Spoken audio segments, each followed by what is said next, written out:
hands together for Christie Nelson, our featured storyteller. Come and raise your soul.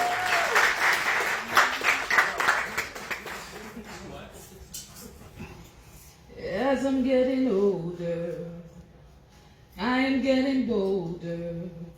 No filter on my mouth, they say. Clock is steady ticking.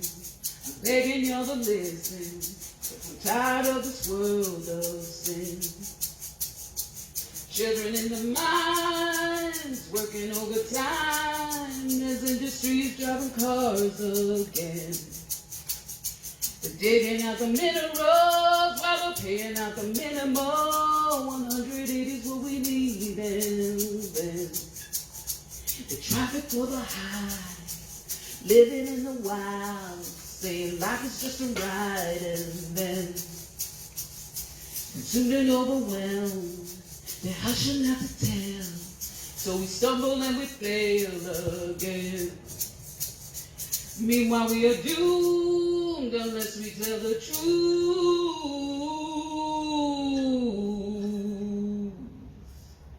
The truth is, I was born a 70s child, born in Belleville, Ontario, a small town painted by the stark shades of black and white. My mother, a white Canadian of English and Irish heritage. She was the oldest of 10. Her parents were raised through the hardships of World War II, and food stamps were the norm.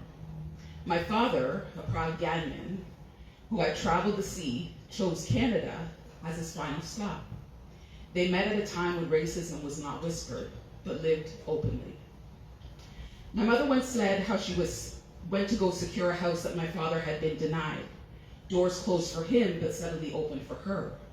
That moment revealed the crushing barriers he faced, invisible until she stepped into his world. Their love defied those walls, teaching me early about resilience, identity, and justice. Even as a toddler, I was already performing perched atop the family radio, a large piece of furniture at the time. Imagining it was my grand stage.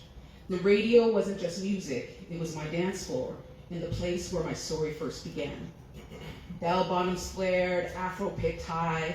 I moved to the rhythms of Marvin Gaye's, Edwin Starr's, and Jackson 5. Their songs were more than music. They were anthems of love, resistance, and hope. Even then, I was shaped to be both a lover and a fighter, carried by generations calling for change. Music was movement, a heartbeat of justice and transformation. Tiny and fearless, I danced atop that family radio, already learning how rhythm could stir the soul. Though the world outside was troubled, I was a happy child. My family of 4, including my father, my mother, and my oldest sister by 3 years. My father said I was his pride and joy, and he still says that today. Also the reason he stayed in Canada. But domestic disputes fractured the love, sending my mother, my sister, and me down the 401 to Oshawa. At 275 Wentworth Street, warmth gave way to heaviness in that apartment. What had once been homegrown was now shadowed by absence, darkness seeping into the walls and into the rhythms of our lives. It was in the shift from light to shadow that I learned how quickly love can be fractured, how silence can echo louder than words. And as a child, I grew quiet under the ridicule of my mother's partner, who seemed to despise everything about me. As if powdered milk and cockroaches scattering when the lights turned on wasn't bad enough, my childhood became a place where I was barely seen and never heard. My sister and I struggled to stay safe. Beating nearly occurred on a daily basis. Authorities knew, and when my father came by, he got a glimpse of it. He came to visit, knocked on the door was slammed in his face while I cried on the other side. Still, he returned again and again, and in doing so, I believe he saved my little life. By 5, we went to court for custody, and I had already endured violations no child should have faced. Small and troubling in that courtroom, fear consumed me. And when asked to choose, I cried out for my mother. She was awarded custody, and the abuse continued. By grade 3, I was already writing. My first play, Nobody Wants Me, told of a little girl who felt unloved, a mirror of my own world, published by the Oshawa Literary Guild. It was more than a story. It was my way of giving voice to the darkness I carried. I was a big, bold, beautiful child who found comfort in food. Amidst the chaos of domestic violence, eating was my refuge.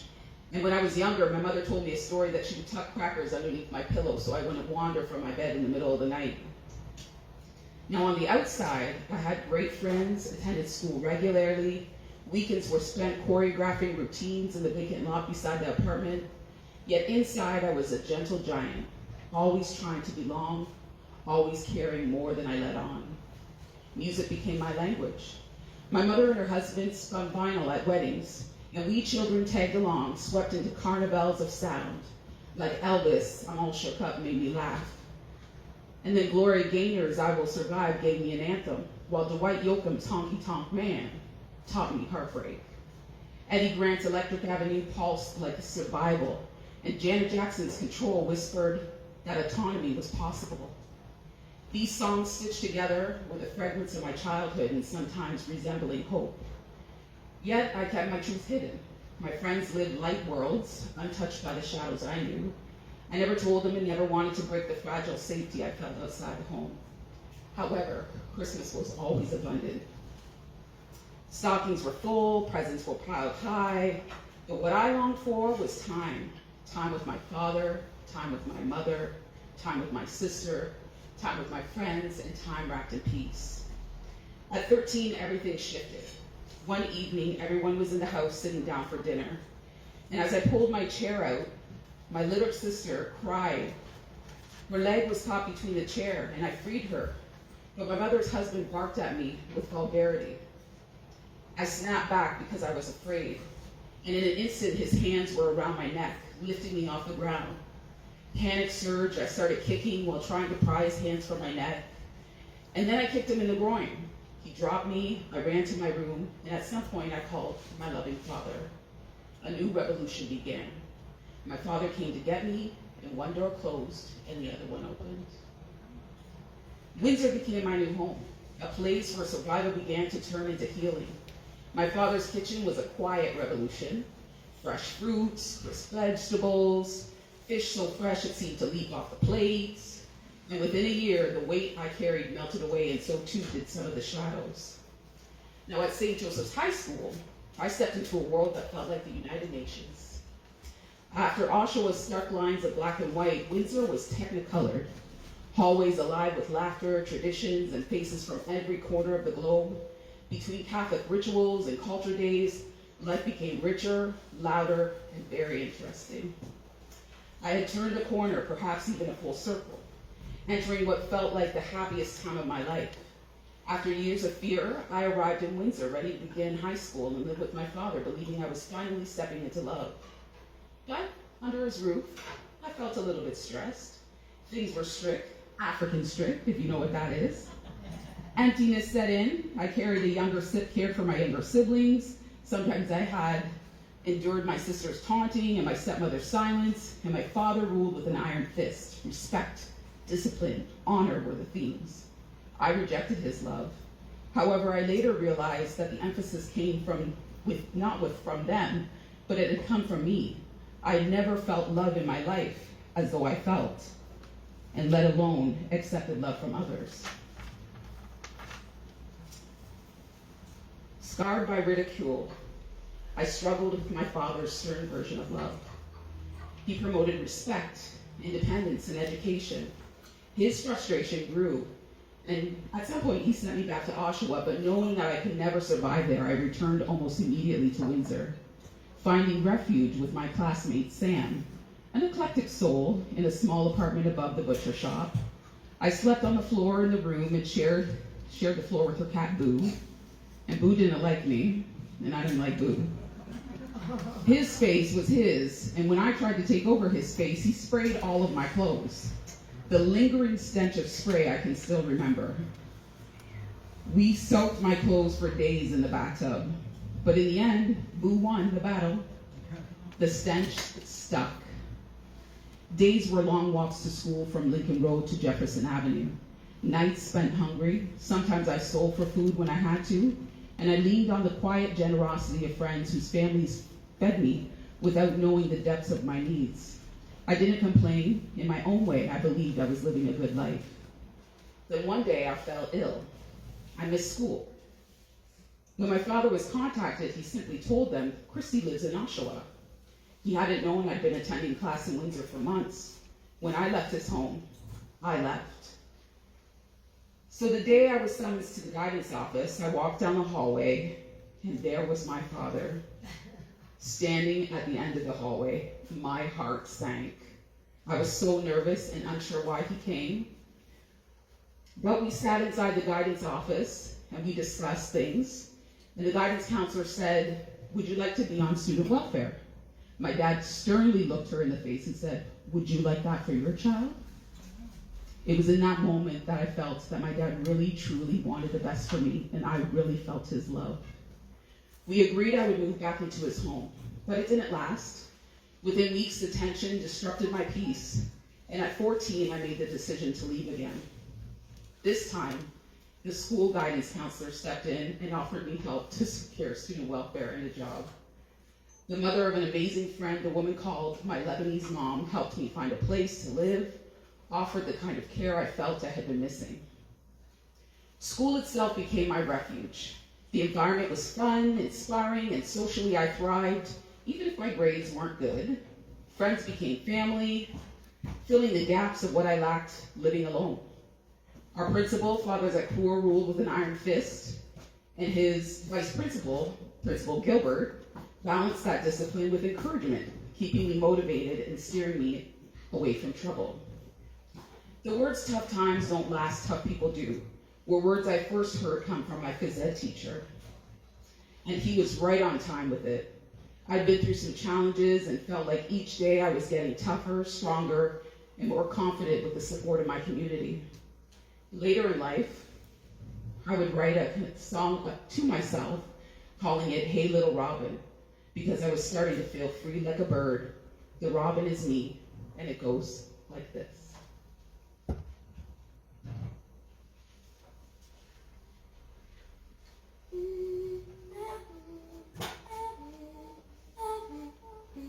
Hey little robin, can I buy you a dream? I'll take you places that you otherwise would have never seen. There'll be no riches, but there will be some peace. You'll find your center, and at the heart will be you and me.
So, school built my confidence. And I relished in the everyday moments, including the times where Vice Principal Gilbert would chase me down the hallway telling me to get back to school, mass that felt like Sister Act, and school band performing Bob Marley, Michael Jackson, and Boyz II Men.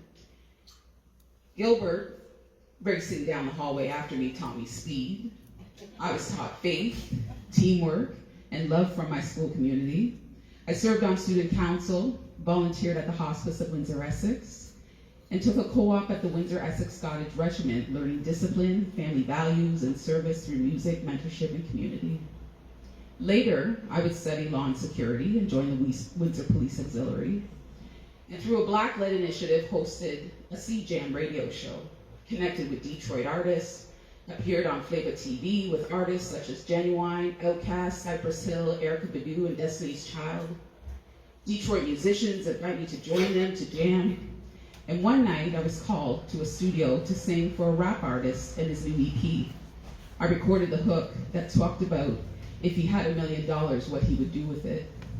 The track has now over 12 million views on YouTube. I was proud to be a Bete, then, which was my artist name, and a friend to open the door for me, I felt was amazing. Grateful for the opportunity, I returned to school for journalism and new media. Driven by my love of entertainment and justice, I had witnessed firsthand. In the early 200s, I joined the UWI in Windsor, working for weekends, alone as a reporter, covering multiple events. For 3 years, I covered everything from sports to courts to war stories, car crashes, and community events. And one night, the scanner alerted me to a serious crash on the EC Road Expressway. At the scene, police doubted the driver would survive. After collecting interviews and footage of the crash, I headed home. On my way up the stairs to the apartment, I overheard the scanner. The victim was my high school sweetheart. Shocked and devastated, my heart sank. I rushed to the hospital where his mother, like family to me, was holding the side of the couch sobbing. I stayed with her through the night as he lay in the ICU on a respirator. For months, the office and the hallways were filled with crowds of friends and families and neighbors offering support. I believe the love and community helped him survive, and the experience deeply affected me. And ultimately, I moved to Barrie to continue my career, unwilling to be faced by another story involving a loved one. In Barrie, I was hired to cover leisure and recreation, hosted a half-hour show, was featured at spas, travel destinations, and the beauty of Muskoka, occasionally filled in as a weather announcer, and life seemed good, but I wasn't satisfied. I longed for music again. Answering an ad in a GTA entertainment magazine, I auditioned for King Sunshine, a 10-piece house music band, blending disco, funk, soul, R&B. I became their only female member, and we toured from Buffalo to Quebec, performing at venues like the Government, Harborfront, Black Sheep, the Montreal Jazz Festival, the Ottawa Blues Fest. And during that time, I also collaborated with Indigenous artist group Digging Roots. Between television and music, I felt like I was living my dream, but it didn't last. I was in a toxic relationship, juggling work and the band, and began to feel used and unseen. Over time, I withdrew, frustration, everything seeped in. Anxiety and fear consumed me, and I quit everything at once. My mental health spiraled, and I found myself in and out of hospitals. As a teen, I had experienced audio and visual hallucinations, believing that was God's way of giving me hope. This time was different. Paralyzed by fear and flashbacks of childhood abuse left me frozen for hours. Even during my television career, anxiety would sit in, and I would stray away from conversations. My heart racing, dizziness set in. At home, the walls seemed to close in, and even opening the front door felt like looking through fish eyes. I never shared these struggles with colleagues or friends, despite repeated hospital visits. I was in denial, weighed down by the stigma. I feared being labeled ill, possessed, or even worse, the word that nobody wanted to hear, the C word. I was ill-informed about mental health and what it meant to experience these challenges. During this time when I was trying to figure out my mental health issues, I went to school and became a certified coach so that I could help myself and others go through challenges. With my media exposure and my life experience, I had efforts I had a lot to say, actually. And so I wrote a piece called If I Had, which was somewhat inspired by Martin Luther King Jr.'s I Have a Dream. At the time, after feeling used, my needs for honesty from everyone were prominent.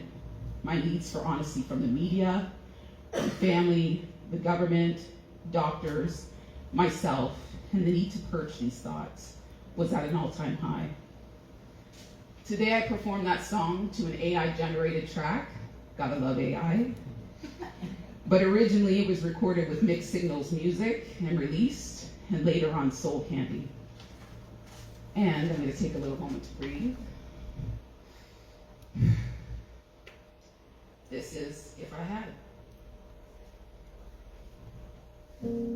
We have been spoon-fed, thoroughly bred to feed on greed, oppressed until death.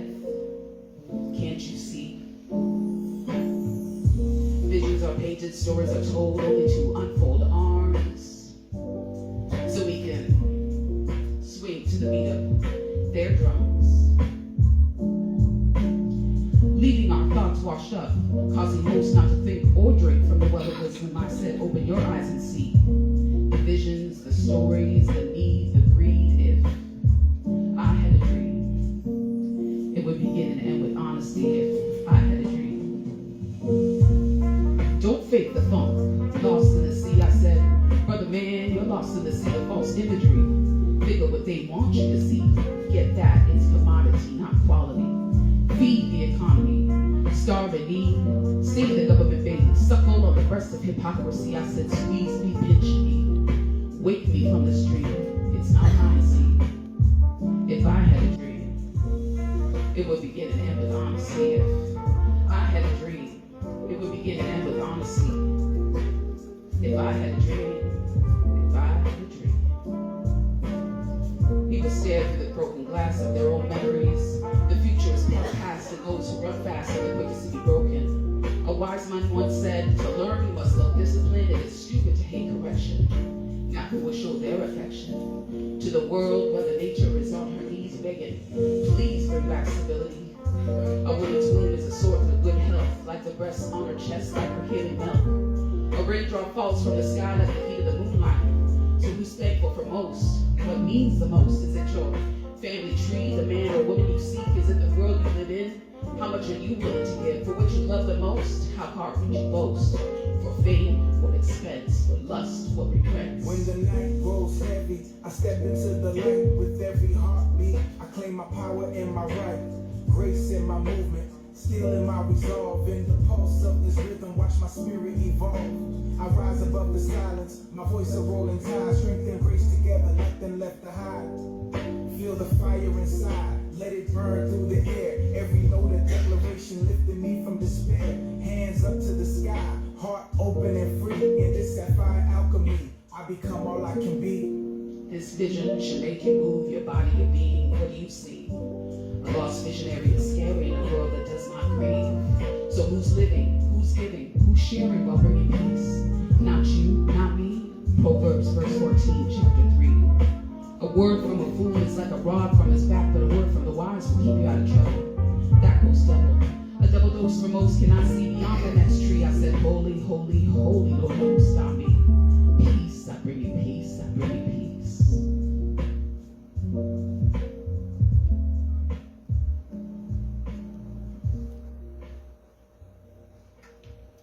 So amidst all the chaos, there was some calm. My best friend at the time came to visit me. She and I went to high school together, we lived together, and at one point she shared with me that she was getting married. After the wedding, I was extremely happy for her. I missed something. I was missing my family, my friends, my peace, and Barry no longer served me. I decided that I would move back to Windsor, and my friend, whose middle name was Hope, offered a lot of support, considering she was a real estate agent. So I moved back to Windsor, the home where I hold now, with my beautiful daughter, and I just knew that I would be raising her there. Just to backtrack a little bit, during my time in Barrie, I reconnected with an old friend. Together we conceived my daughter, and I decided I would raise her as a single mother. Oddly enough, that decision brought me so much peace, and it brought me back to Windsor, closer to friends and family. So I sold my home in Barrie, and with the help of my best friend, found my current house, just a short distance from hers. And oddly enough, a block away from the apartment where I shared the floor with the cat Boo. And so I felt really perfect to be back in Windsor. And not only would my friend and I be close again, but we would both raise our families, she hers, and I mine. Hope was an amazing woman who truly lived life to the fullest. Shortly after I returned to Windsor, she was diagnosed with cancer. She died, and my heart was broken. After 2 years of sharing our homes together and our families, it suddenly felt lonely again, but not as bad because I had my beautiful daughter. It took me over 3 years to express how I felt, and I did this through a song I wrote called Carry Me Home. With the support of Jamming for Wellness at the hospice, Tino Pop Violin, as he's called on Instagram, and pianist Chris Borshak. The song was supported by Arts, Culture, Heritage Fund through the city of Windsor, and it speaks to the conversation that Hope and I had, or didn't have, while she was fighting for her life, the positive example she was to her friends and family, and the challenges I faced while mourning her death. Here's my reflection, Carry Me Home.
So drummer Edward Elliott Harrison is no longer with us. And I'm thankful for his gift of music to this project. And I'm very thankful for the time he shared with us, so may his soul rest in peace. So during the time I wrote Carry Me Home, my mind was shifting. I was reflecting on all the amazing experiences I had to date, like giving birth to my beautiful child with my best friend in the delivery room helping me. My child being the biggest and greatest commitment I had ever made in my life. Being able to relate to my father when he shared that his child, me, helped him not to be lonely. My daughter was born and saved me from mental health issues, loneliness, and so much more. Raising my daughter with casual support from my siblings, my family, my friends, my Jamaican mother, my Lebanese mother, my Trinidadian mother, my Ghanaian mother, my Canadian mother, each led by example, helping me along the way. Once again, I was thriving, but this time as a mother, and my baby was my driving force. As children of Ghanaian roots, my daughter and I traveled to Ghana before my grandmother Otubia passed. Grandma Otubia lit up the room with her infectious smile. Grandma hugged my little child, who was then 7 at the time, and welcomed her as if they'd seen each other many times before. She reminded me of my first visit to Ghana with my father. We traveled for 2 weeks across Ghana, sitting on the knees of elders, laughing, eating, and learning about our rich history, from the rainforest to the mountains. It is there where I first heard these words, forward ever, backwards never. Word once spoken by Kwame Nkrumah, who was a Ghanaian politician in the early 1900s, political theorist and revolutionary, a prime minister and then president of Ghana until 1966. Forward ever, backward never became words for me to live by as I tried to never look back. Local blues artist O.C. Anderson used to tell me, you gotta go through it to get to it, baby. So may he rest in peace. Focus on your career was something my dad always encouraged me. And through the moments of encouragement, I thought, how perfectly imperfect am I? I'm not just a pretty face, as I was once told while working in Barrie. Failure is not an option. Lift as you climb. Love and light every corner you touch. These were the words that saved me, like let go and let God. I let go and let God when I met my partner. It was just before the pandemic. Gilbert and I, or Gilbert, a world traveler, a scholarly man, and an infectious smile he had. I never thought I could love a man after the betrayal I felt as a child or as a woman by men. Thankfully, my father provided enough of a foundation that I would give this American brother a chance.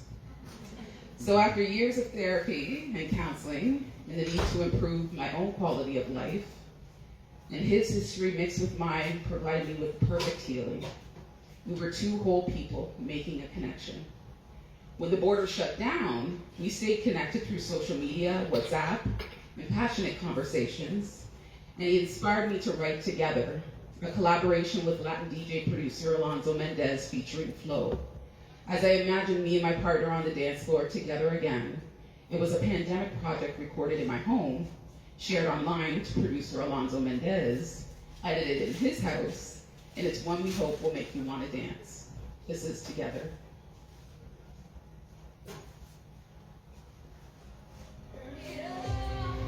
Turn me out. If there was ever a right moment, yes, I guess the moment's now. Take a chance. This romance, it's more than you ever wanted. When the fire burns, don't stop and let's go. Blood is raging through my veins. I'm the fire you're playing. Let's go. There's no telling when, but now I'm gonna dance. Let's go.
Education has no end. These are words my father would often say to me, and as I learned more about myself and my history, I know that the spirits that move me are strong ancestors of former Gold Coast, now called Ghana. There was a time in Western Europe where kings and queens set out to discover Africa, especially the West Coast. There, the British Empire discovered an area where there was a lot of pure gold. They moved further to the eastern part known as Aquia-Pim, and to the north to the Ashanti region called the Gold Coast. They called it the Gold Coast. Other Europeans started flooding the Gold Coast, and it became a place where many European kings and queens had castles at the shores of the Gold Coast, who also created slave trades. During the First World War, the British Empire had a military base in the Gold Coast. They rallied the natives who then fought for the British Empire. One of the sergeants in the British Army was Sergeant Ajete. Ajete demanded freedom when they came back from the war. The British promised them that if they fought for them again in the Second World War, that they would have their independence and rule themselves. As expected, when Ajete and the other natives came back from World War II, he demanded freedom. The British government refused to give the natives their independence. So began a riot. Sergeant Ajete, being the leader for independence, was targeted by the British government and was shot dead. This ended the demands for freedom, but later, in 1957, Dr. Kwame Nkrumah gained independence from the British government after forming the CPP, Convention Party, People's Party, which consisted of 8 Ghanaian leaders who asked for independence. The slave name Gold Coast was then changed to Ghana, after the ancient tribe that was there, living in the northwest of Africa. Today there are monuments of both Nkrumah and Ajete.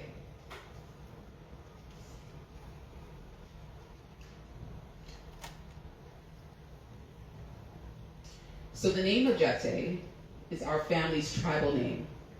And although I don't carry my father's name, my siblings do, in Ghana, mentioning Ajete immediately identifies you as coming from Labade. Although I don't carry the Ghanaian name, I'm certainly an Ajete. My grandmother came from the Aquia-Pim region in the eastern central part of the country. Her hometown was Late, and she descended from the royal Ahennessy family, the lineage from which chiefs are chosen. Also, my grandmother's father, my great-grandfather, was a Presbyterian priest. My grandfather, on my grandfather's side, the Ga royal family was known as the Abola, the source of Ga chiefs. One of the late chiefs of Abola, Nia Agumi, often visited my grandfather's home, where chiefs would gather. The Ga kingship, also traces its roots to this lineage. My grandfather was taken to Britain as a young man to serve in the British Army during the Second World War.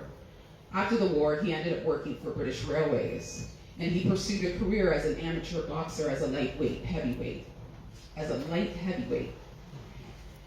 His coach was a British man whose name was Nelson. Grandpa admired his coach and said he would name his firstborn Nelson in honor of him. My father then became Nelson Ajete, which later became Ajete Nelson due to an error made when he migrated to Canada. What I get from this is, I'm royalty. So with that in mind, I wrote this spoken word. With this in mind and the other queens that I recently shared a connection with during efforts to bring women together as part of Black Queens Connect at the Caribbean Center with Paulina and Salem. So, let me entertain you for a moment as I relic in my queenness. This is I Am a Queen.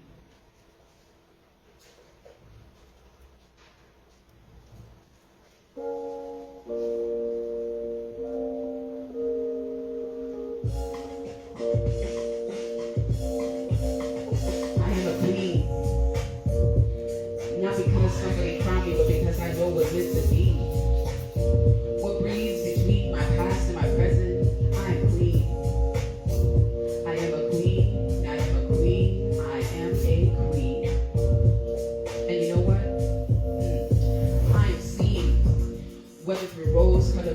narratives or by the masses. What you see is what you see.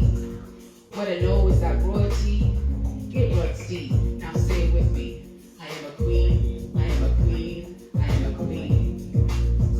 I am a queen. My roots stretch wide from red clay of the motherland to the salted seas of the Caribbean. We mothers, healers, builders, dreamers, pharmacists, lawyers, artists, warriors, we are all a she. We move in rhythm like the drums that echo the hearts of those before us. We are needed, we are divine, we are queens. We birth nations, we nurture earth, we guide and celebrate, we uplift. We pour every fiber of our being into building, loving, breathing life into community. And in that breath, unity is born. From Africa to the Americas, to black, brown, gold, to white. When we birth babies, ideas, visions, we birth possibility. And we must believe we are queens, we are queens, yes, we are queens. Yes, we are queens. From Hatshepsut of Egypt to Makeda of Ethiopia, Amina of Zaria, Queen of the Ashanti region, Queen Nancy of Zulu to Angela Davis, Harriet Tubman, and my grandmother Otubia. They would be so proud to see a room full of brilliance, blackness, boldness, women leading with power, with grace, with respect. We are queens. Not because somebody said so, but because we know what lies between. From our history to our present, we are seen, we are sacred, we are unstoppable. Say it with me. We are queens, we are queens, we are queens. We are queens, yes, we are queens, yes, we are queens. We are queens. So looking back on my life and my family history, I know my ancestors have walked with me every step of the way. Whether fighting for my own little survival or raising my boys for others, advocating for justice and education through family feuds, or stepping forward to represent our city, I've moved from desperate times to dreams with my ancestors leading me all the way. I'm without a doubt my ancestors' wildest dreams. Roots grow in darkness, and in my darkest moments I have learned much. Silence, once heavy, has become my sanctuary. My peace, my strength, my wokeness. I no longer feel the need to perform or explain. My movements speak louder than my words. I choose moments carefully, and in this moment, I give thanks and praise to the Most High. My journey continues, and as my family story continues too, so does mine. Thank you.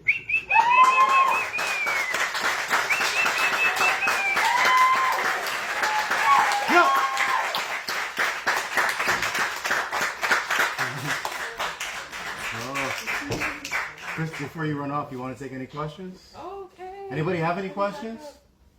Can we hear it all again? That was beautiful. Yeah. Questions, comments? I'll give a comment. I'm just so thankful that you all showed up tonight.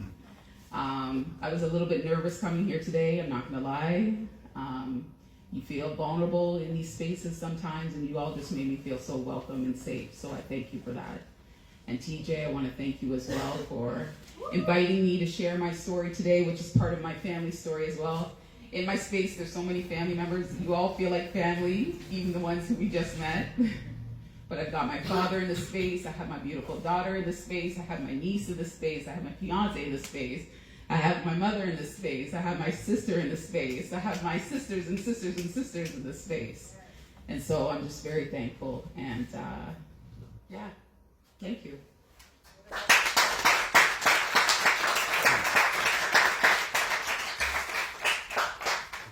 Let's party!